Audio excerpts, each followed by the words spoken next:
ভালো আছেন ওটা? পানের কি কেমন বেচা কেনা হচ্ছে? ধস বেরি কত বিক্রি করতেছেন? আমি বেচতেছি 10 টাকা 15 টাকা 25 টাকা উপর একবারে হাই খিলি 40 টাকা। 40 টাকা বেরি নাই একবার ভাই সেটা হচ্ছে ভাঙিয়ে কাইতে বেচা লাগবে সেই পান 40 টাকা ভাব। আচ্ছা, এর দাম কমার কারণটা কি? দাম এখন কমে যাচ্ছে বলে শুনতেছি, অন্য রাষ্ট্রে পান লিখছিল, এখন বলে সেগুলো সব বন্ধ হয়ে গেছে। এই কারণে পানের বাজার কমে গেছে। আচ্ছা, টাকাটা নেন। পান সম্পর্কে বুঝতেই পারতেছেন কি অবস্থা। এটা হচ্ছে আচ্ছা 64টা কি বলা হয়? 64টা বিড়ে এক বিড়া 64টা। ও এরকম আপনার জোনালে 80টা বিড়ে। ও জোনালে 80টা, মানে এক এক জায়গাতে এক একটা নিয়ম। 64টা বিড়ে। ও অনেক আচ্ছা, সময় দাম বাইরে গেলে খেতালেরা ওই 60টাও দেয় 65টাও দেয়, মানে এটা হাত ছাবলাই। হ্যাঁ বুঝতে পারছি।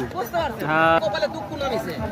সৎভাবে ব্যবসা না করলে তো খারাপ হবে, এটাই বাস্তবতা। তার কারণ যখন দাম বাড়ে হ্যাঁ, তখন ওই 60 বিড়ের কথা কয়, তখন আমরা গুনে এনে দেখি হয়ে গেছে হচ্ছে 59 58। 59 বিড়ে 58। বুঝতে পারছি। আচ্ছা, থ্যাংক ইউ। প্রিয় দর্শক, এই যে আলা আমরা বলি, যেটা আমরা বলি, ভাই এটা কি অবস্থা তাহলে? আলাও সস্তা হয়ে গেছে, খালি সুপারির দামটা বেশি। মখারি বাজার কেমন বিক্রি হয় ভাই? চলে মোটামুটি 10-15। তাই না? প্রিয় দর্শক, এই পান এবং সুপারি মোটামুটি একটা নিউজ, ছোটো একটা নিউজ। যদি ভালো লাগে অবশ্যই লাইক শেয়ার কমেন্ট করতে ভুলবেন না। তো এই ছিল মোটামুটি সুপারি হাটা বা পান হাটার একটি ছোটো একটি তথ্য। যদি প্রয়োজন হয় আপনারা আসতে পারেন। আমাদের নাটোরের সবচেয়ে পানের বাজার দত্তপাড়া, একটা পানের হাট আছে, ওখানে আমরা একটা ভিডিও আছে, আপনারা ইচ্ছা করে দেখতে পারেন প্রিয় দর্শক। সো বাই, আল্লাহ হাফেজ, আসসালামু আলাইকুম রহমতুল্লাহ।